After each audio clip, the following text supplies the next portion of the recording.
सभी के लिए मंगल कामना के साथ मैं कृष्ण गोपाल पांडे आपका स्वागत करता हूं।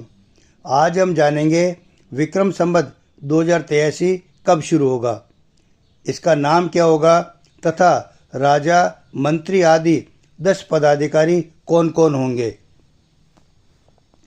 विक्रम संवत 2083 का शुभारंभ 19 मार्च 2026 चैत्र शुक्ल प्रतिपदा गुरुवार से होगा। विक्रम संवत 2083 रौद्र नामक संवत्सर के नाम से जाना जाएगा। रौद्र नामक संवत्सर का फल इस प्रकार रहेगा। रौद्र नामक संवत्सर में देश के कुछ भागों में अधिक वर्षा, देश के कुछ भागों में सामान्य तथा कुछ भागों में वर्षा कम होगी। ठगी, लूटपाट, हिंसा जनित विशेष गतिविधियां चलती रहेंगी। केंद्र सरकार को विविध समस्याओं का सामना करना पड़ेगा। राजनीतिक क्षेत्र में परस्पर अविश्वास एवं मतभेद के कारण देश को हानि पहुंचेगी। कुछ देश अपना प्रभुत्व दिखाने की होड़ में सीमा का अतिक्रमण कर युद्ध आदि का प्रयास करेंगे। भारत के कुछ राज्यों में राजनीतिक संकट बढ़ने से अस्थिरता बढ़ेगी।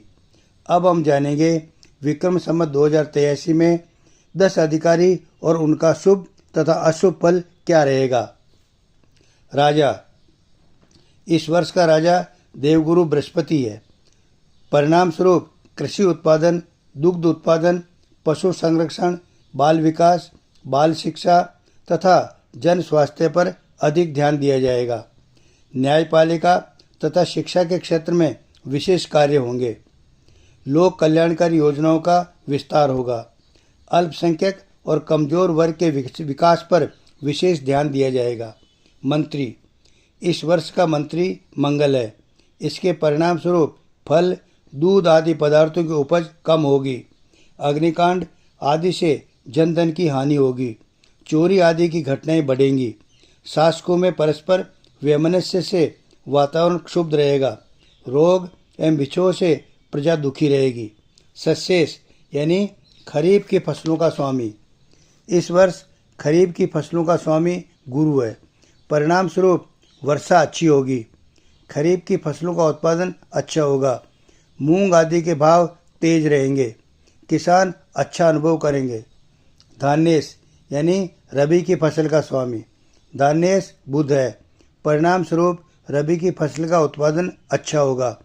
अन्न आदि का भाव अच्छा रहेगा। दुग्ध उत्पादन भी अच्छा होगा। जनता में उत्साह रहेगा।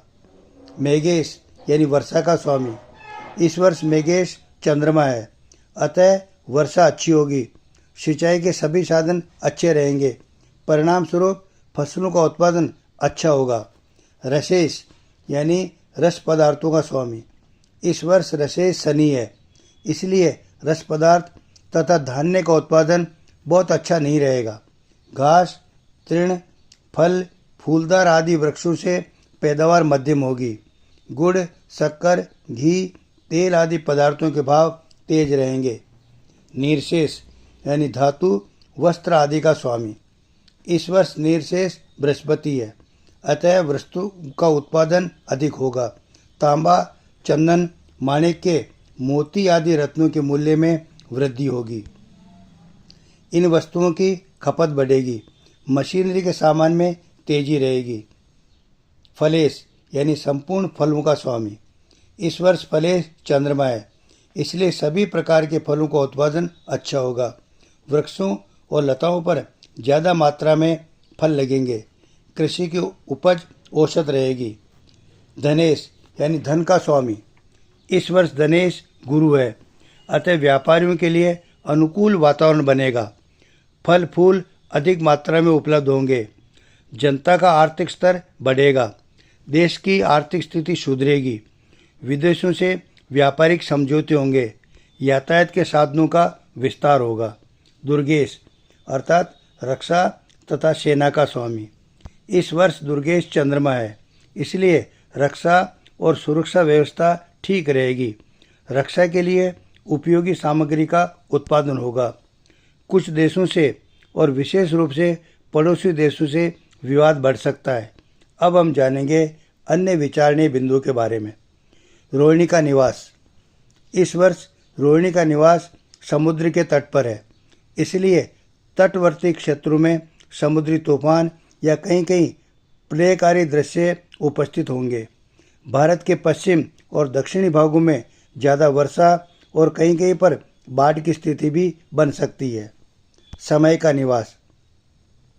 इस वर्ष समय का निवास वेश्या के घर में है, इसलिए व्यापार के संदर्भ में नए नियम व व्यवस्था लागू होगी। जनता में व्यापारिक व्यवस्था की दृष्टि से असंतोष रहेगा। व्यापारियों में संग्रह की प्रवृत्ति के कारण महंगाई बढ़ेगी। समय का वाहन। इस वर्ष समय का वाहन नौका है, इसलिए वस्तुओं के उत्पादन में कमी रहेगी। लोग पलायन करेंगे, दुष्ट व्यक्तियों का भय बना रहेगा और पशुओं में रोग आदि का कष्ट बना रहेगा। वर्षा आदि विश्वामान। विश्वा का कुल मान 20 होता है। जिस पदार्थ का विश्वा जितना अधिक होगा उस पदार्थ का उत्पादन भी उतना ही अधिक होगा। इस वर्ष वर्षा 17 विश्वा है, धान्य 11 विश्वा, तृण 5 विश्वा, शीत 13 विश्वा, वायु 13 विश्वा, उत्साह 11 विश्वा, पाप 15 विश्वा, पुण्य 7 विश्वा, व्याधि 5 विश्वा, मृत्यु 7 विश्वा, आचार 3 विश्वा, अनाचार 9 विश्वा। इस संपूर्ण विवरण के आधार पर विक्रम संवत 2083 के वर्ष पर औसत से अधिक अच्छा रहेगा।